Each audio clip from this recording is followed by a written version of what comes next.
I credit my parents with a great many things. And one of the things that I credit them with is instilling in me a passion for reading. You see, every summer we were required to have a reading list. Now, obviously, when we got a little older, school gave us a reading list, but that didn't stop Mom. We were still going to get her reading list. And it started out with one book, and then two, and then three. And by the time you knew it, by the time you were 13, you were up to 4 books, in addition to whatever school was going to make you read. But I don't fault my parents. Oh, sure, when I was younger, I probably was a little upset, probably a little less than enthusiastic that I had to sit and read while all my friends were out on their bikes. I could go out on my bike as well. I just had to read a certain number of pages before I was furloughed for the day.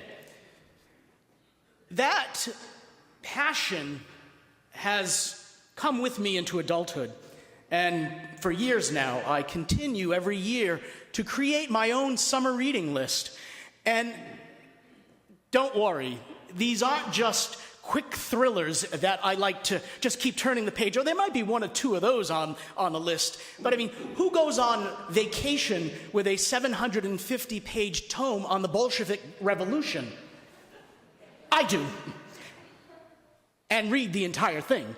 I do. I have a passion for reading. And I'm not going to bore you with my entire summer reading list, but I'd like to highlight one book that I'm currently reading. I'm about 3/4 of the way done.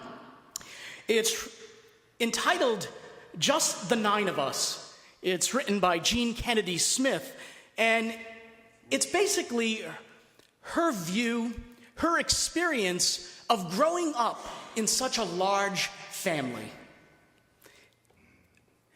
Their front door was like a revolving door. The house was always chock-a-block filled with people visiting, relatives visiting, extended family, immediate family. It never ceased to end. But one of the things that Kennedy Smith highlights in the book is the fact that her grandparents were really a part of her early childhood. And she remembers that with great fondness, with particular fondness. And one of the central figures in her early life is her maternal grandmother.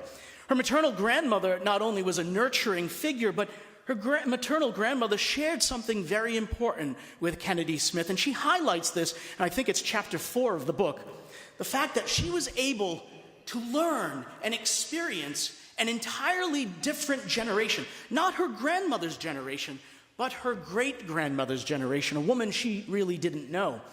One of the things that Kennedy Smith talks about in the book is the fact that her grandmother shared with her the hardships that her great-grandparents endured when they first came to these shores in the mid-19th century.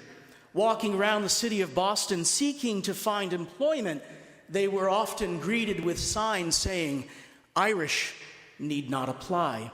And this really shaped Kennedy Smith's entire Weltanschauung, if you will, her entire worldview.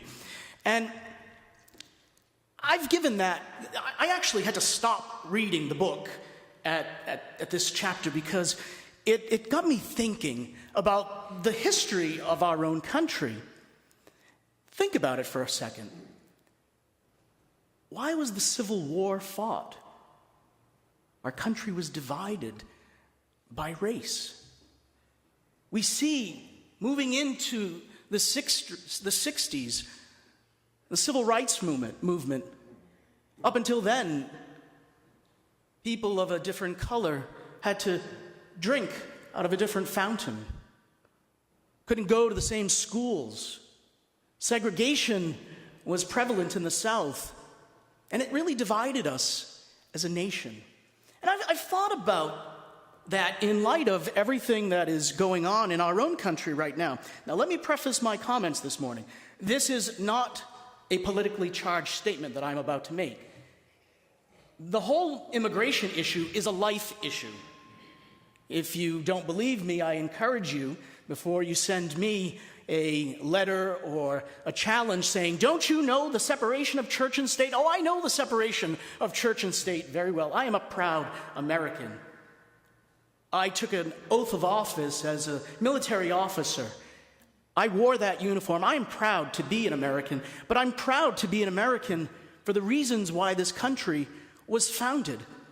Unless you are a full-blooded Native American, you are part of a migrant people. We all are. We all are. And we live in difficult times, challenging times, because we need to protect our borders. We do, absolutely. We can't just let everyone in. And I know that it closed in 1943, but up until the days of Ellis Island, how many people passed through those doors seeking refuge, seeking solace, whether it be political or economic? Because they were hungry, they came to this land of opportunity, seeking a new way of life. That needs to be a reality today. That's why bipartisan efforts need to be made for comprehensive immigration reform. Now, you and I, unless you are an elected official who have a say in that, I don't. But I do have something I think that's even more powerful. And this is why I bring this up today, because Jesus himself knew what it was like to not be welcome somewhere. He did. He must have kind of felt hurt and rejected. He wasn't welcome. We forget that about our Lord. We hear it. We hear it loud and clear in the gospel today. And that gospel of truth and justice, the gospel of life, needs to be what spews from our mouths. And so we do our part. And here's what we need to do. We need to pray. That's right. We need to pray for our elected officials, that they will do the right thing for our country, for those seeking solace, all within the proper context of making sure that it's done legally so that our freedoms are protected. Again, feel free to send a letter of complaint. This was not a political statement. This is a life issue, a major one, and we need to pray.